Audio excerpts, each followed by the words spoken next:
Welcome to Engage ICT. I'm Sarah Jane Crespo. The 2022 legislative session is underway, and there is a lot going on. As we've heard reported on NPR and here in Kansas, hot button cultural issues have all been at the forefront of many Republican controlled state legislatures. Issues such as abortion, race, and gender identity, as well as voting rights legislation and redistricting, have come to the forefront. This evening, we have a special one-on-one conversation with a real Topeka pro, Jim McLean, a political correspondent for the Kansas News Service, which is a collaboration with public media stations across Kansas. Jim has been covering the State House for 41 legislative sessions, so he's seen a lot, and he's going to help us break it all down. Jim, thank you so much for joining us. I'm happy to be here. So there's a lot going on this year that feels potentially transformative for Kansas, and for a lot of other states are experiencing similar legislative movements, so for them as well. What are the predominant legislative trends that you're seeing now? Well, you really did a nice summary coming into the program, and I think the word you chose is apt, frankly, transformative. The Republicans control the legislature.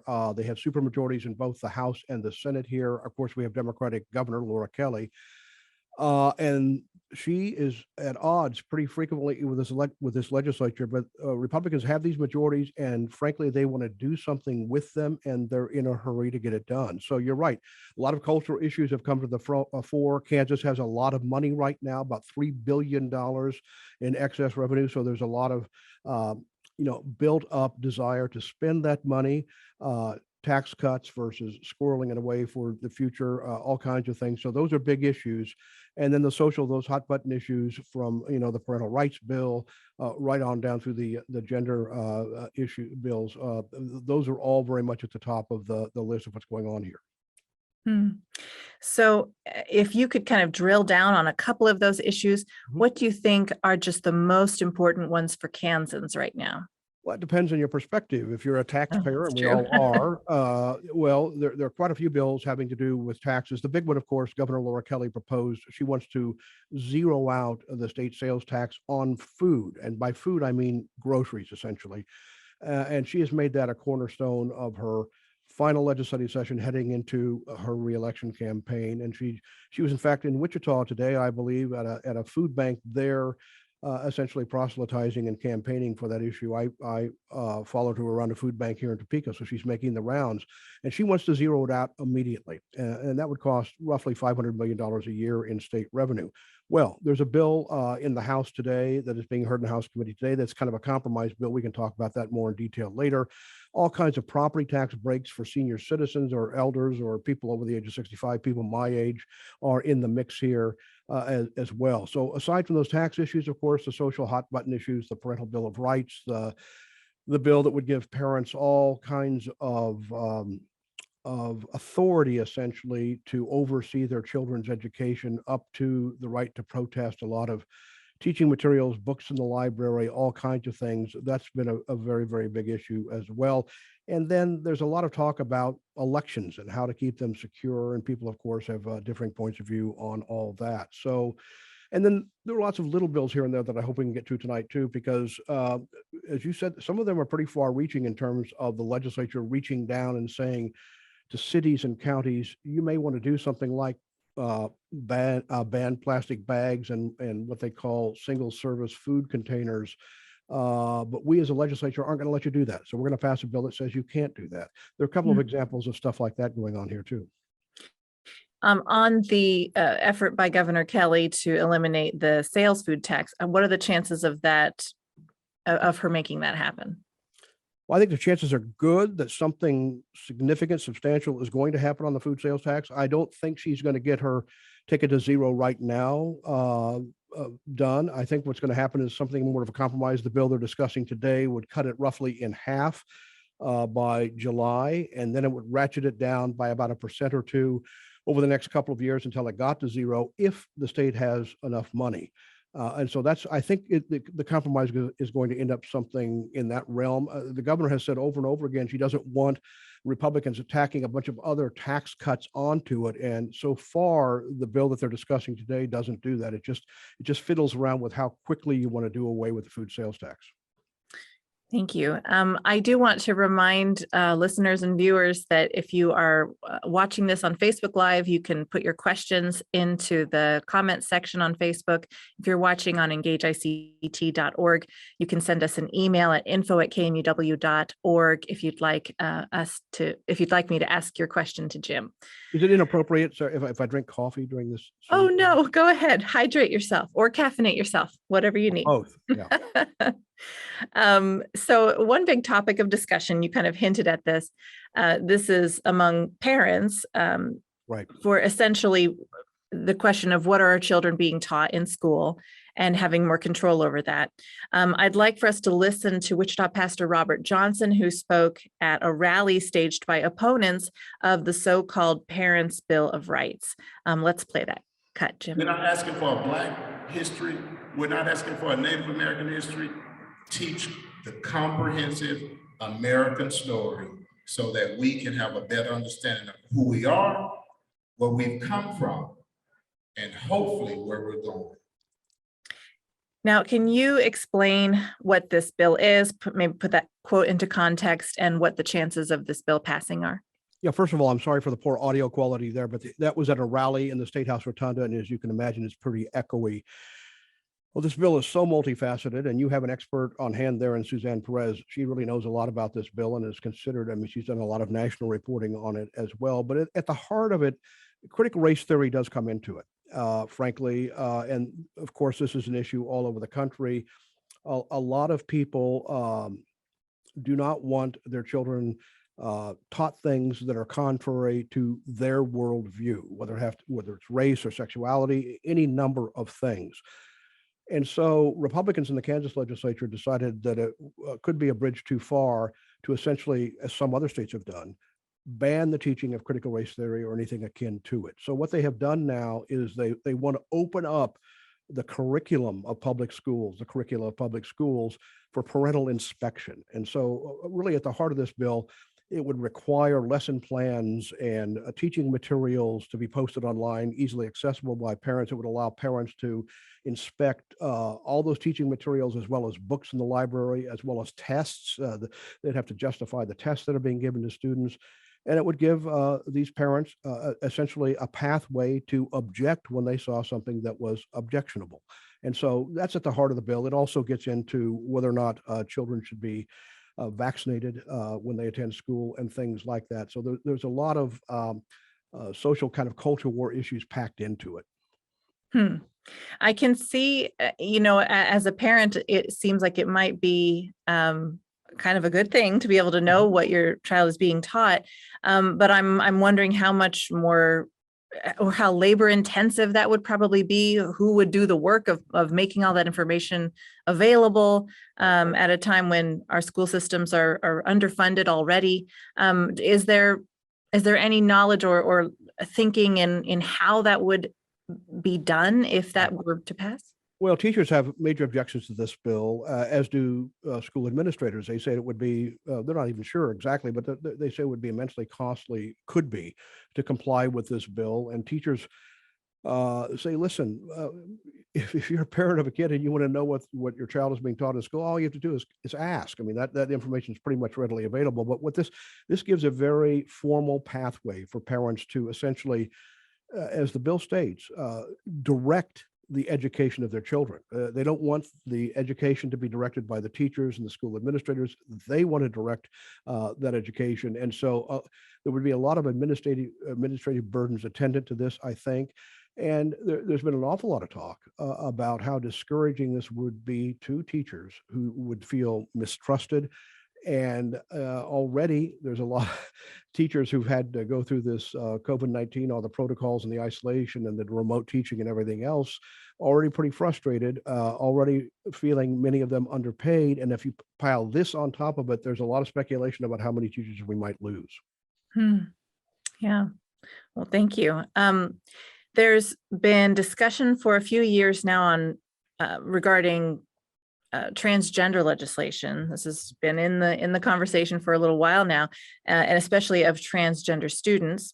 Right. It started with bathrooms, and now it's moved on to other things. Right. Yeah, exactly. And Senator Renee Erickson of Wichita testified in support of one such bill. Let's hear what she said. Either you believe the science of anatomy and physiology that boys and girls are different, or you don't.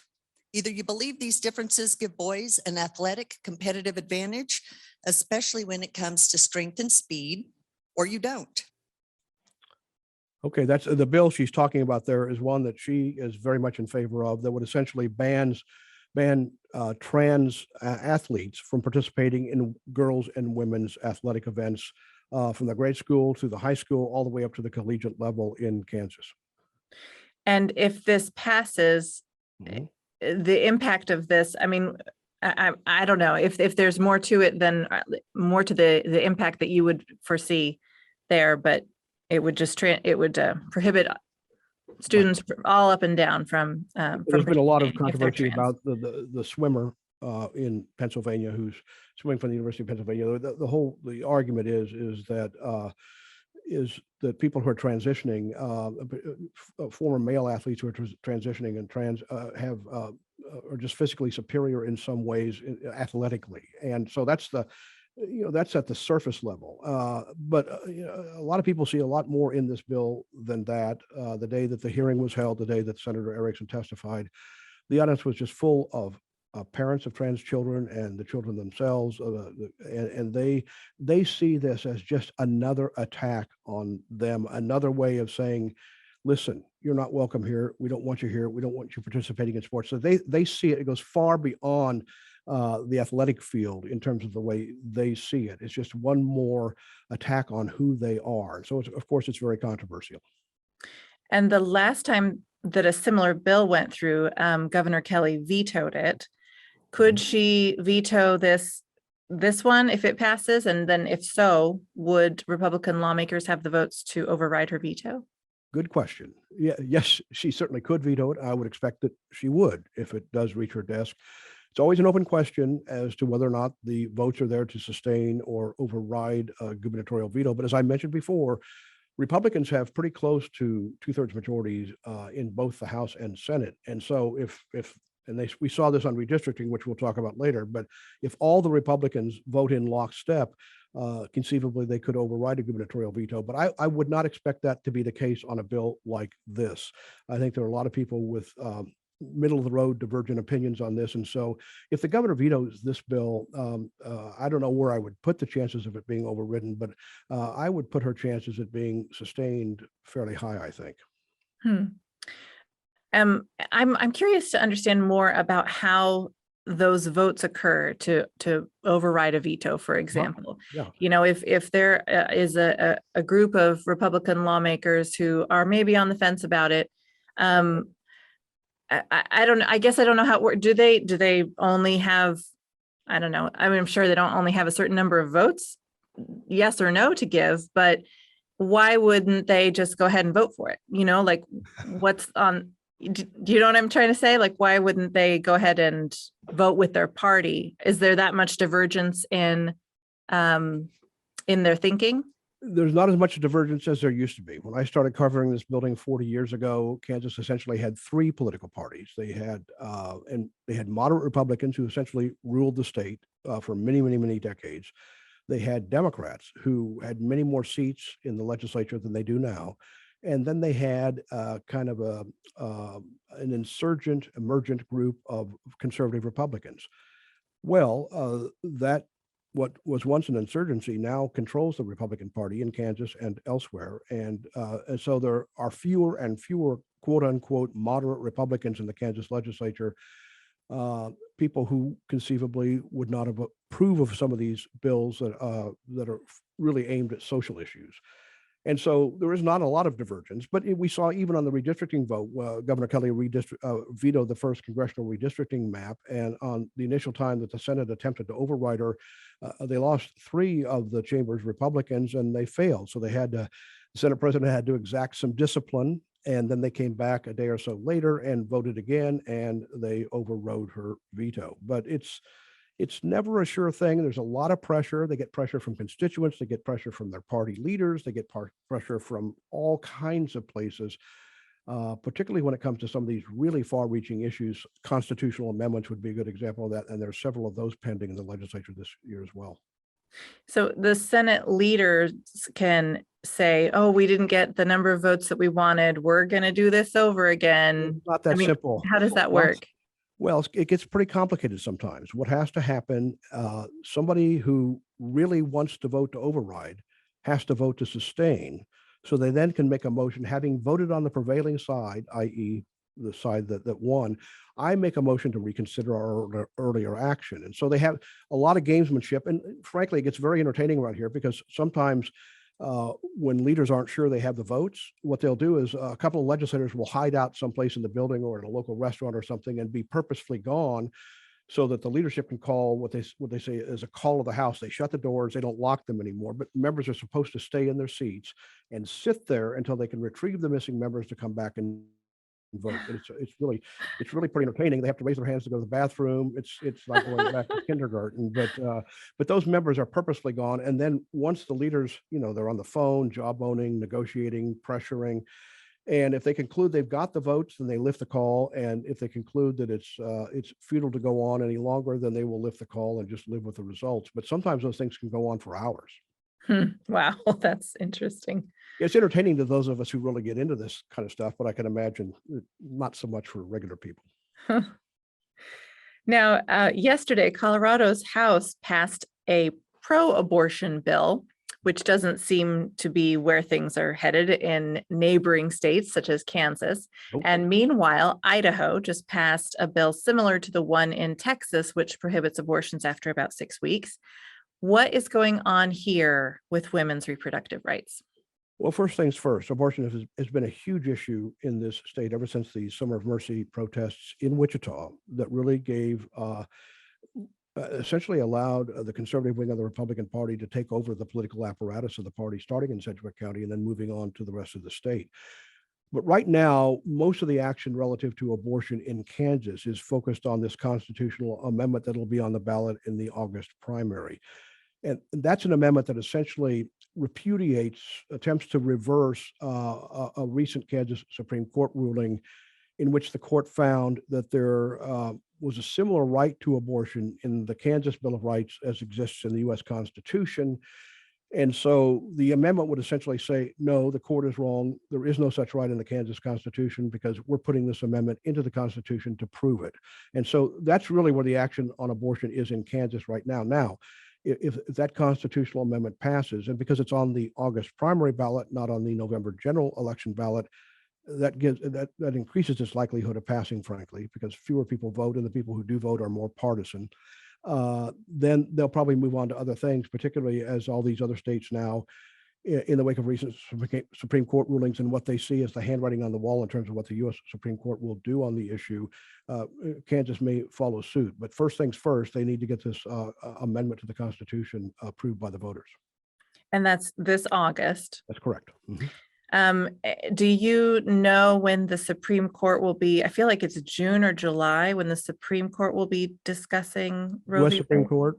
Yes. Yeah, I think the Texas case really didn't answer those questions. The Mississippi case is the one that's going to answer the questions as to these bills that are setting the banning abortion beyond this week or that week or this gestational period. And so I'm not really sure exactly when that, but I know it's coming up pretty soon. And so that and then there'll be the oral arguments at the court, and then who knows how many months later the decision will come.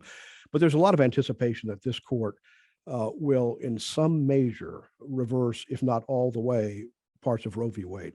So it's coming up certainly fairly quickly. And then whatever the court does, it will impact then what the Kansas legislature does, not this session, but next year. For those just joining us, I'm Sarah Jane Crespo with KMUW, and this is Engage ICT. We're talking about the 2022 legislative session with Jim McLean of the Kansas News Service. Let's switch a little bit and talk about redistricting. This is a huge topic right now, and there have been some lively comments on both sides. I think you might have a couple of clips to share with us. Yeah, can I set them up? Yes, go ahead. This is Representative Steve Hubert from the Wichita area in the House when the congressional redistricting map was being voted on. And of course, Democrats were saying, this is a travesty, it's gerrymandering, it's terrible. We're splitting Wyandotte County in the minority vote there. And we're moving the progressive university community of Lawrence all the way out into Western Kansas. And they just had a lot of complaints. And then Representative Hubert went up to the microphone and said, you know, guys, redistricting is always about politics, and the majority party, when we have as many votes as we do as Republicans in the Kansas legislature, we can essentially do it at once. So get over it. And this is Representative Steve Hubert. There's nothing new under the sun. What we're doing has been done before and will be done again. So there, essentially, is what he's saying. Mm. And then, of course, a lot of people are still very dissatisfied with these maps. They're in court as we speak, a court challenge. And this is Connie Collins Brown. She's a voting rights advocate from Wyandotte County. They held a news conference when these maps were being considered, saying this isn't fair. You're splitting the minority vote in Wyandotte County, a Democratic stronghold, and you're attempting to make Democratic Congresswoman Sharice Davids vulnerable in the upcoming election. And here's what she had to say about it. If legislators think we in Wyandotte County are snoozing through this travesty, that we're not aware or that we do not care, think again. You have awakened a sleeping lion. And so there are redistricting lawsuits now pending in Wyandotte County District Court and Douglas County District Court. So which court? Oh, well, those ones are the two that are involved now. Will it? State courts. They're state courts. Okay. And how much will this matter before the midterm election comes around? A lot. I mean, that's one of the big issues here. These challenges have to be resolved. The filing deadline for candidates is June 1st. There's a provision to delay it about a week if this issue isn't settled. But the last time around 10 years ago, the last time the state redistricted, the courts had to settle it. The courts had to draw the maps because the legislature couldn't agree. And so time is of the essence. And there are three challenges now to this congressional map in particular. Lawmakers are just getting into redistricting their own districts, the House and State House and State Senate. But this congressional map is where a lot of the controversy lies. And they purposely wanted it in state court, not the federal court, because they weren't sure if it got all the way up to the U.S. Supreme Court, how I'm talking about the people who want to challenge the map, how that would turn out. And Eric Schmidt, the state's attorney general, asked the state Supreme Court to intervene very quickly and say, no, the state courts aren't the appropriate place for this issue to be settled. And the state Supreme Court declined to intervene, saying that they just really didn't have jurisdiction yet. The case wasn't ripe for them to interfere just yet. So right now, those cases that have been filed in district court need to proceed. And did you mention a timeline a moment ago? I mentioned the timeline for the candidate filing. There's no timeline on courts. I mean, that depends on a lot of different things, and people are very nervous once again that it's going to wreak havoc, frankly, with the upcoming election, because candidates won't know what district to file in. Yeah. Now, what voting rights legislation is under consideration, or should we just be looking to county level for those changes? No. There's a lot, and it's pretty disparate, and I don't have a handle on all of it. But I mean, there's this one. There's a bill that would essentially tell county election officials that if somebody hasn't voted in a couple of successive elections, you need to get in touch with them to make sure that they're still Kansas residents, still at the address that they last were when they voted. So in other words, it's an effort to clean up the voting rolls. And there's another bill, lots of bills, but there's another one that would essentially, the state legislature would essentially reduce the number of ballot boxes. You know, when you vote, when you vote absentee or you vote prior in advance ballot, all the counties have those ballot boxes that you can put your ballot in, and then the county clerk or the county election official collects them and tabulates them at the appropriate time. Well, a lot of controversy, of course, about those ballot boxes in the last election, and so the legislature is considering a bill that would reduce that, the number of them from, I think, 191 of them, which is presently around the state, way down. I think they reduce them by 70, 75. And so Sedgwick County would lose 4, for instance, if this bill goes through. So there's lots of stuff like that going on around election security. And it hasn't really some of those bills have been passed out of committee, some of them have not. And it's not like there's one mega bill to keep track of.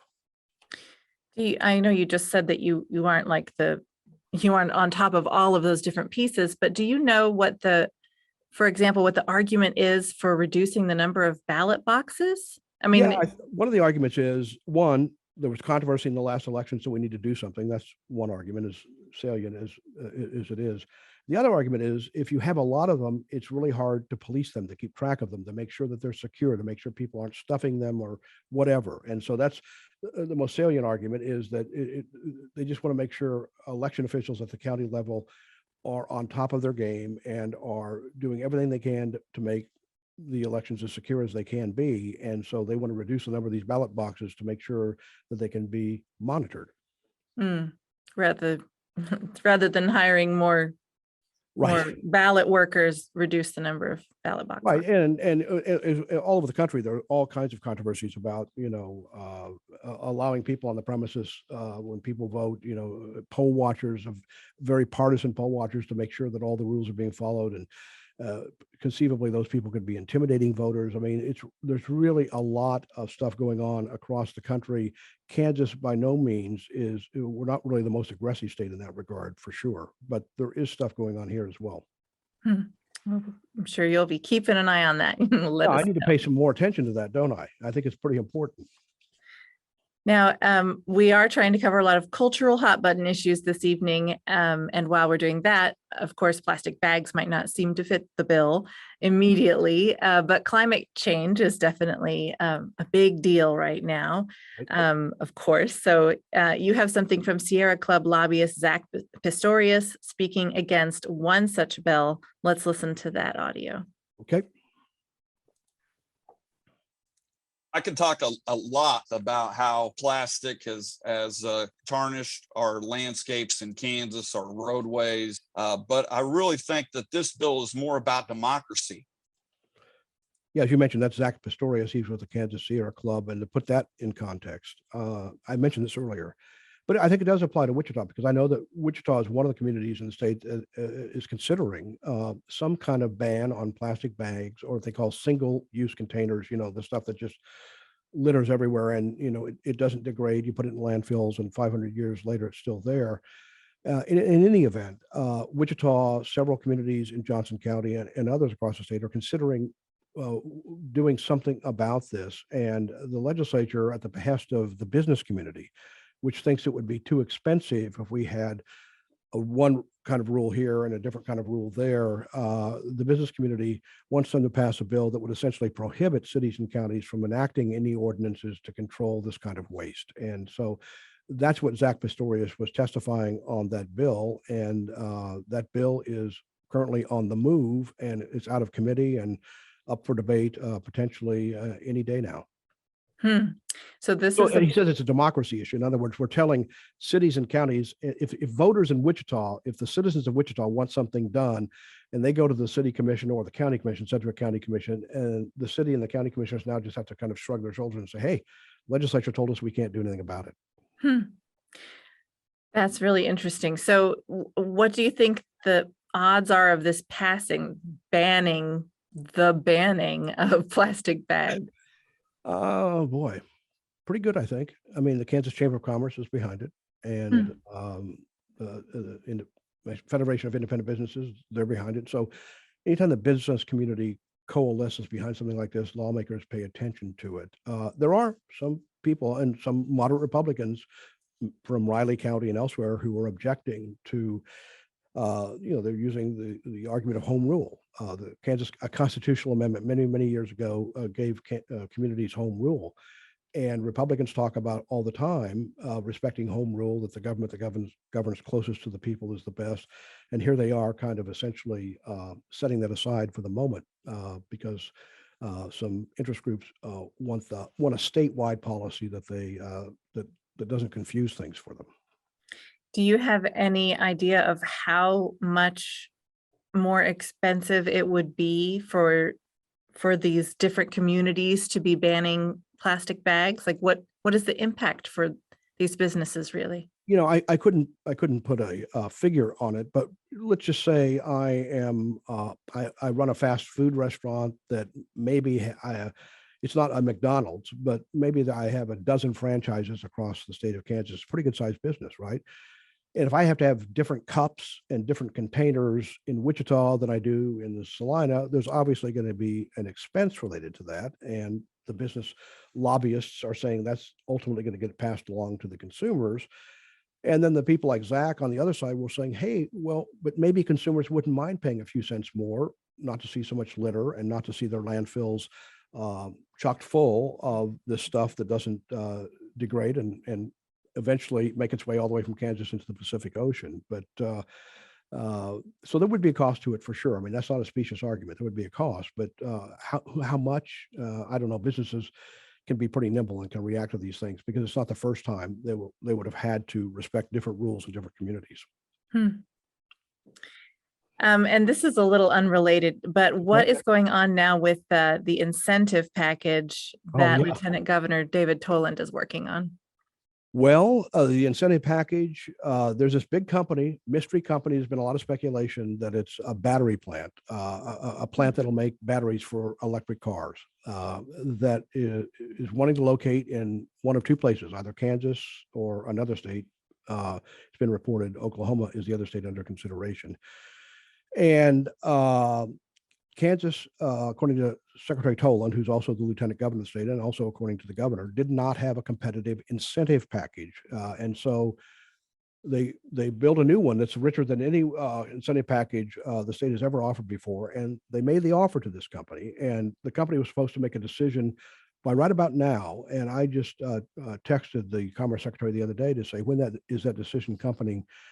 And he said, we're now expecting it at the end of the month. And this is and I've got a cut here. This just give you an idea. This is Secretary David Toland just giving us an idea of what's at stake with this particular company.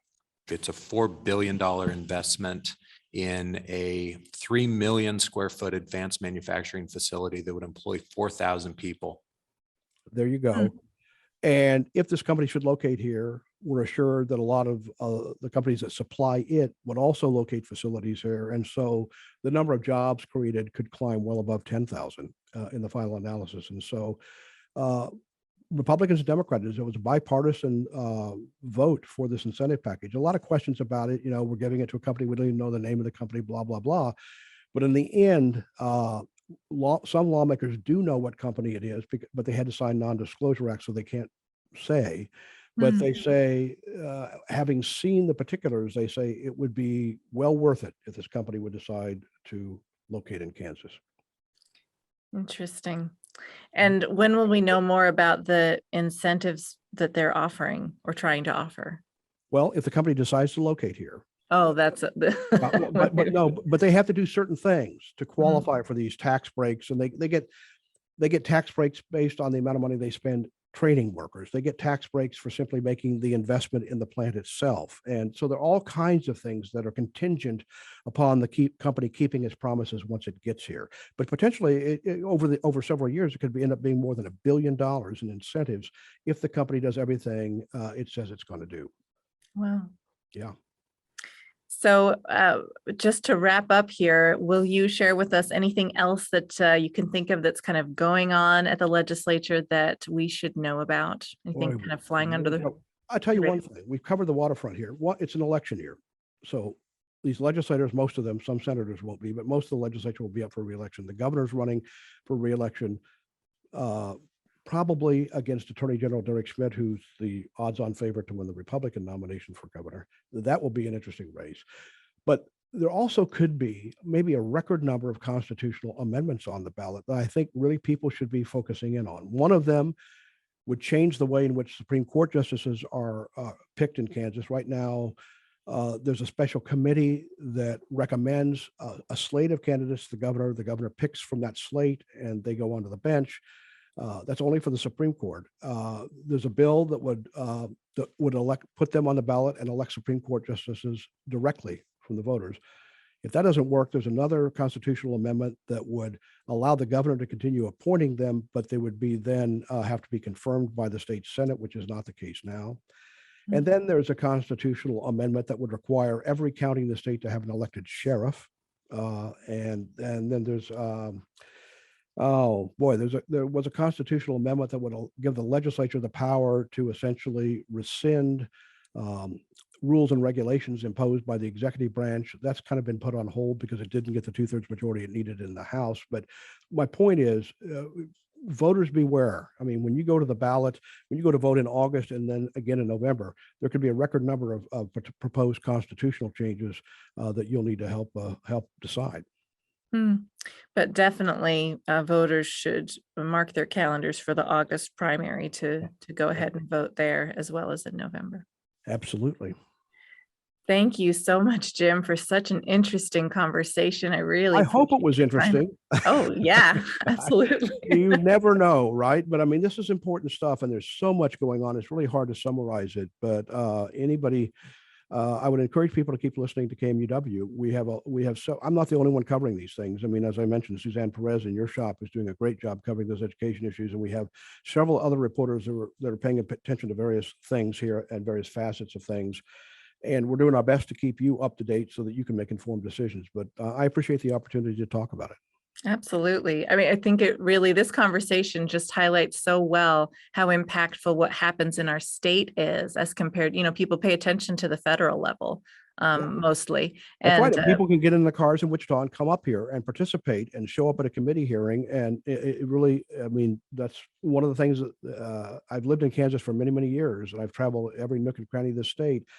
And there really is 1 or 2 degrees of separation. And it really is a state where if you want to get involved, you can make your voice heard. Well, thank you again. I hope you have enjoyed our program as well. This Engage ICT conversation is sponsored by Susan and Leon Mader of Mader and Associates. I'm Sarah Jane Crespo. Thanks for joining us, and tell your friends and family that they can watch this conversation on our website, kmuw.org, under the events tab.